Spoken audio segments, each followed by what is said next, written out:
रामगढ़ नाम का एक छोटा सा गांव था जिसमें एक बहुत बड़ी हवेली थी। वो हवेली बरसों से बंद थी। हवेली के ऊपर वाले कमरे में शैतान कैद था।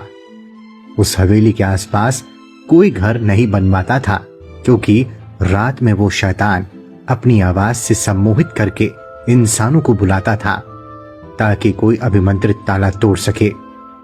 इसलिए गांव के मुखिया ने वहां से सभी गांव वालों को दूर घर बनाने को कहा था। उस हवेली का एक चौकीदार था जो दिन में आता था लेकिन शाम होने के पहले चला जाता था। उस हवेली का मालिक तरुण है जो शहर में रहता है। उसकी नई नई शादी हुई थी प्रिया से। मम्मी पापा कहते हैं कि कुलदेवी मंदिर तुम दोनों को आशीर्वाद देने जाना है। हाँ क्यों नहीं, तुम्हारी पुश्तैनी हवेली में रुककर आसपास घूम भी लेंगे। हम अपने दोस्तों को भी ले चलते हैं ना। हम हवेली में नहीं रुकेंगे, वो पुश्तैनी हवेली है, वहाँ बरसों से शैतान कैद है। इतनी बड़ी हवेली होती हुए भी हम दूसरी जगह क्यों रुकेंगे? मैं नहीं जाऊंगी फिर। तरुण के लाख समझाने पर भी प्रिया अपनी जिद पर अड़ी रहती है। तरुण अपने कुछ दोस्तों के साथ गांव आता है। कुलदेवी के दर्शन के बाद वो लोग हवेली चले जाते हैं। रामलाल को खबर मिलती है तो वो भी हवेली तरुण से मिलने आता है।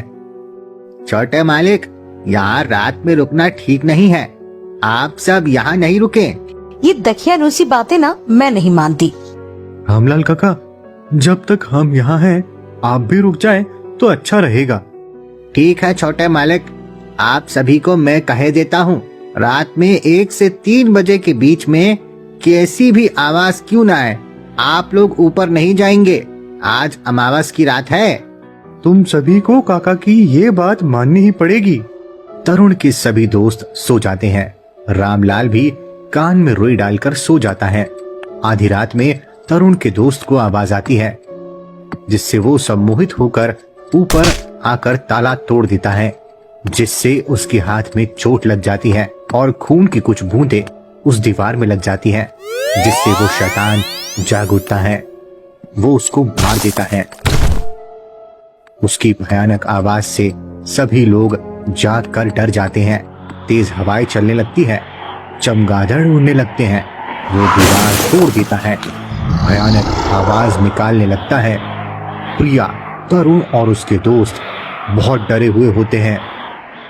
वो रामलाल के पास आते हैं, कहते हैं कि रामलाल काका, मुझे माफ कर दो। हमारे दोस्त को मेरी जिद की वजह से जान देनी पड़ी। हमें बचा लो काका, हमें बचा लो। हमें कुलदेवी मंदिर जाना होगा अभी, वो बहुत शक्तिशाली हो गया है। चलो जल्दी यहाँ से। मैं ये भभूत रेखा से गेट में लाइन बना देता हूँ, नहीं तो हम सब मंदिर नहीं पहुँच पाएंगे। उससे पहले हम सब मर जाएंगे। कुछ देर तक ये भभूत रेखा उसे रोक कर रखेगी। हम तब तक मंदिर पहुँच सकते हैं। दोस्तों, जीप निकालो जल्दी। प्रिया, जब तुम्हें ये पता था कि यहाँ जान का खतरा है तो यहाँ रुकने की जिद क्यों की? तुम्हारी जिद से हमारा दोस्त चला गया। दोस्तों, अपनी जान बचानी है तो चलो। सभी जीप में बैठकर कुलदेवी मंदिर की ओर रवाना होते हैं। तभी शैतान उस मरे हुए दोस्त की आवाज निकालता है, बचाओ बचाओ, मुझे अकेला छोड़कर मत जाओ। हमारा दोस्त जिंदा है, वो हमें मदद के लिए बुला रहा है। वो शैतान का मायाजाल है बेटा, उसकी बातों में नहीं आओ। वो भभूत की रेखा को तोड़ने के लिए बुला रहा है। हम सबने खुद अपने दोस्त को मरा हुआ देखा है। काका की बात मानो। तुम लोग जाओ, मैं अपने दोस्त को बचाने जा रहा हूँ। इतना कहकर वो जीप से कूद जाता है।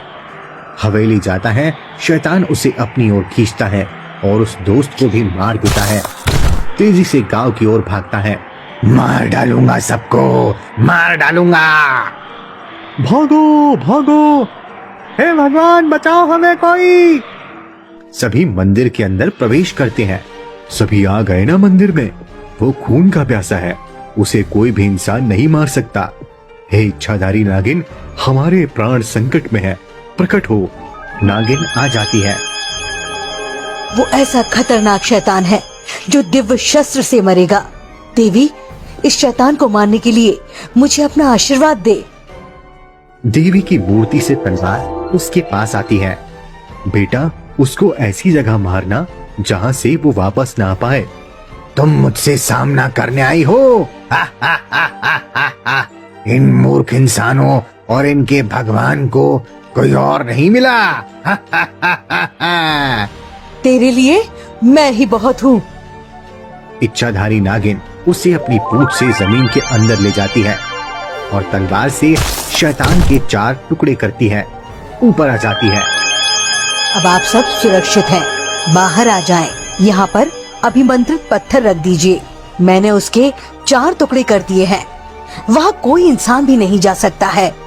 तरुण, आप अपनी हवेली में पूजन करवा दीजिए। अच्छा, अब मैं चलती हूँ। आपका बहुत बहुत धन्यवाद देवी। तरुण इच्छाधारी नागिन के कहे अनुसार करता है, हवेली को डेस्टिनेशन वेडिंग और होटल के लिए किराए पर देता है। वहाँ का मैनेजर वो रामलाल काका को बनाता है। इससे गांव के लोगों को भी रोजगार मिलता है। गांव वाले भी शांति से बिना खौफ के जीवन जीने लगते हैं। इस तरह की और भी मनोरंजक कहानियाँ देखने के लिए हमारे चैनल को सब्सक्राइब करें और बेल आइकन दबाना ना भूलें।